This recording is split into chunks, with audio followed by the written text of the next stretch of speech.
Hey, Mr. Clash here with another war recap, and this is war recap for war win number 367. And you can see we played War Freaks PH, another level 12 clan. And what we'll do is we'll start at the bottom, not all the way at the bottom, but I just want to show you a variety of attacks. And before we get into it, also say that some of these attacks are in standalone videos, so you may have seen them before, you may have not.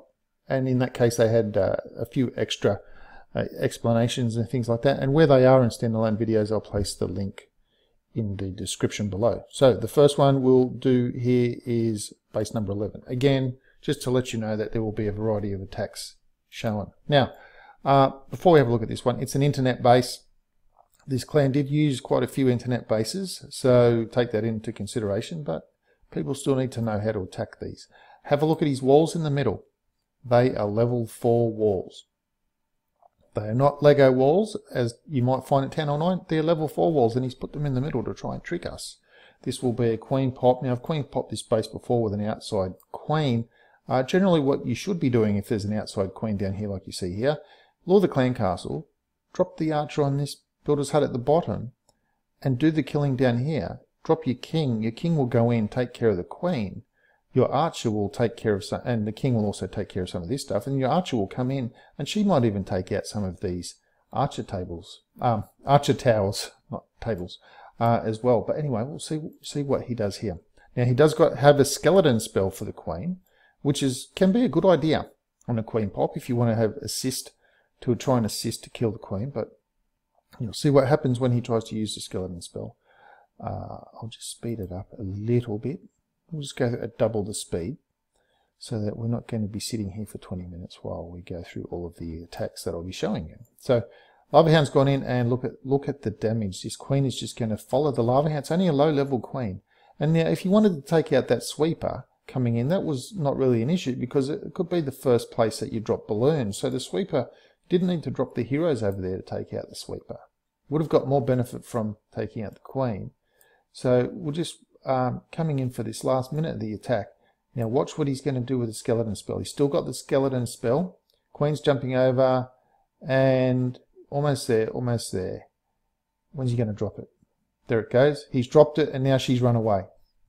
So, okay, the only benefit that the skeleton spell is doing right now is distracting an archer tower from his balloon. So, just badly timed skeleton spell, really. But yeah. Otherwise, it's still a 3-star. So it's a queen pop on a known internet base called the Rattan base. Expos down, expos up. I've 3-starred it with queen pop either way.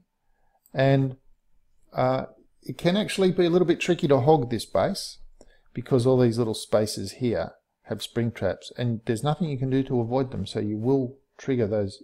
Your hogs will be lost on those spring traps for sure. Okay. So now on to base number 9. Now this is a witch slap that I've done on this base. I did a standalone video on this base as well. Which troops, the best army for which base, and go into a little bit more explanation about why I chose a witch slap over hogs or Gobo Lalo, which was proven to work on this base design because the enemy used the same base twice. They're guilty of that twice in the war as well. Base 9 and 10 were the identical base layout, slight little change in the weapons, but otherwise the layout was the same. I'll speed this up. It's a short witch slap. It's over in less than 2 minutes. Most witch slaps go for about 2.5 minutes. This one was over in 2 minutes. So as far as witch slap goes, it was a quick one. So yeah, 9 and 10 were the same, and they also used the same base for 1 and 2. Now, I know the logic might be, yeah, but it's a really hard base, and if people don't 3-star it, then it's good for us. Yes, but if someone figures out how to 3-star it, then it's very bad for you because they figure out how to 3-star one base, and essentially the second base is handed to them on a silver platter because they don't have to figure out the second base. They now know it because they only figured out one base, and they were able to 3-star 2 bases with the same plan. Okay, so from here, we're going to go on to another internet base. So there is, like I said, they used a lot of internet bases in this war. Now I'm going to scout this one first because I want to show you something about this base. This is a spiral base, pinwheel base, or windmill base, whatever you want to call it.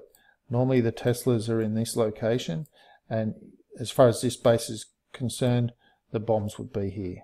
Sometimes they'll have a little space and they'll rejig some of these around, and there'll be a wizard here or something instead, so that it's usually near the wizard. But in this base, it's either going to be like that, or sometimes they get very tricky and they put the Teslas in these outside pockets here, and they put the double bombs here, so that if you're going to hog the base and the last thing you come to is to destroy the town hall, you've used all your heals, your hogs die. But in this case, that's not what they did. And so having said that, let's get into the attack so you can see how deep actually did this one. Now it's an air attack, Gobo Lalo. Now pay very close attention to the funnel here. When he's going to come in, he's coming in from the queen side. So coming in from that side, he's just dropped the wall breaker. Now watch where his wall breakers are going to go. He's got 3 more to drop. He's got 4 more to drop, but watch for his wall breakers. Look where it's running. It's running to where the golem is, and he's dropping it over here, and it's running to where the golem is. And where that golem is getting beaten up by a wizard tower. And so essentially the wall breakers are dying to splash damage. Now why they ran around to there is because that corner of the wizard was the thing closest to the wall, even though he wanted to go here. So he was forced to improvise and use the jump spell. Now if you paid close attention after I said pay close attention to the funnel, and then I told you to look at the wall breakers, he funneled cleared all that away, and left that lab in the middle so that the builders could, the bowlers could get to it. So improvisation, good improvisation on the attack. Queens in, bowlers will take out a few more things, and now in with the air portion of the raid. Air expos, so a few extra haste spells instead coming in. Now you notice that he doesn't come in very light on those balloons on the initial entry. You've got to come in heavy. Make sure you get all that stuff down, and so that it carries you through to the rest of the base. And that's it, game over. Still even has a balloon left for cleanup, and a wall breaker as well. No point dropping the wall breaker.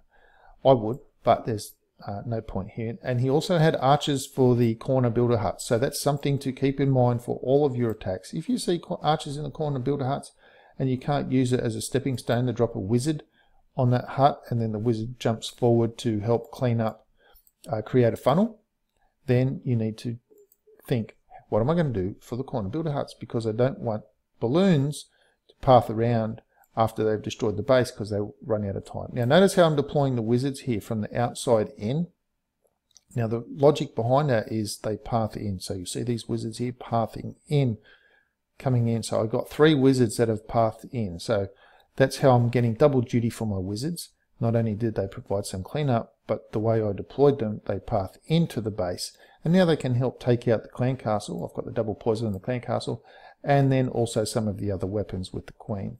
Now again, this is an internet base you might have seen doing the rounds, and I did do a video on why I chose hogs over an air attack on this base as well in the video. The link to that video is in the description below if you want to check that one out. So this was the only other place left for a double giant bomb, so that's why I placed the heal there.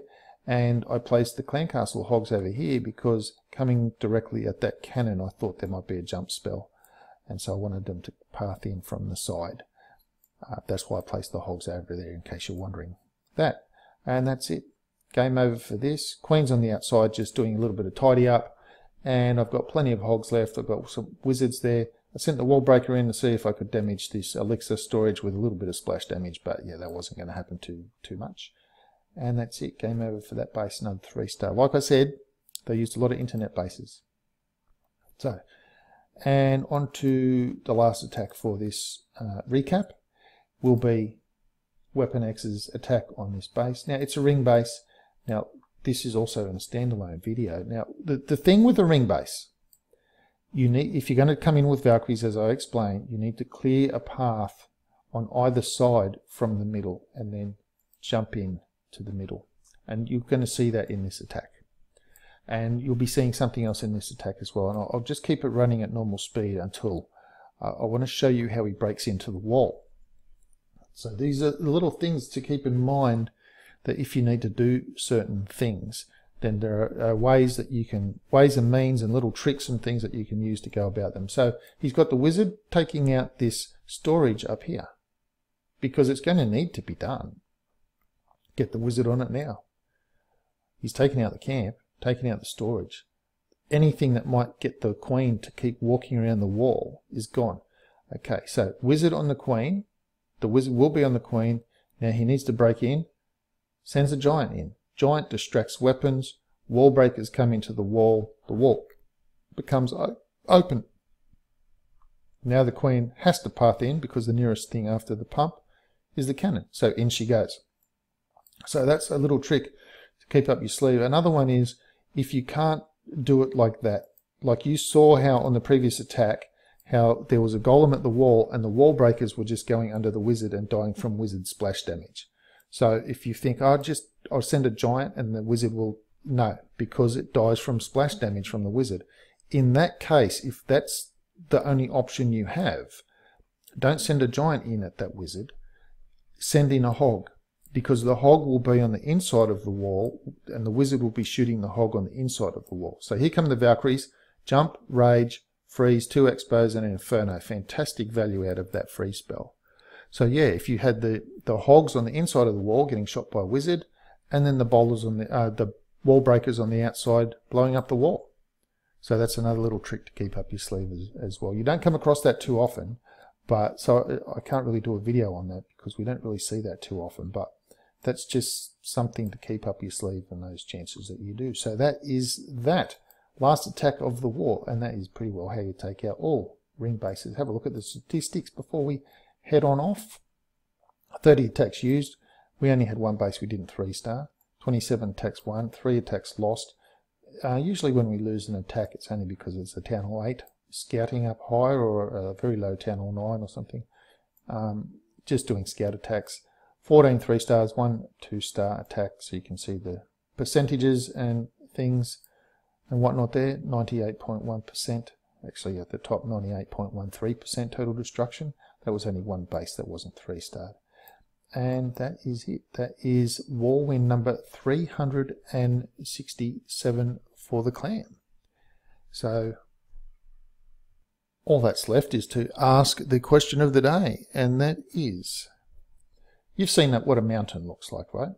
There's a mountain's got a peak, and it's got the bottom where the mountain hits the bottom, and you know where there's 2 mountains that come together, the foot of the mountain, and there's 2 mountains, the foot of 2 mountains that are coming together. Okay, so that's the plot, that's the location. What do you call a man that you find in that location? You call him Dale. And it's an old word that simply means valley. Okay, that's it for today's video. Thanks for sticking around to the end. I do appreciate it. Please leave a comment.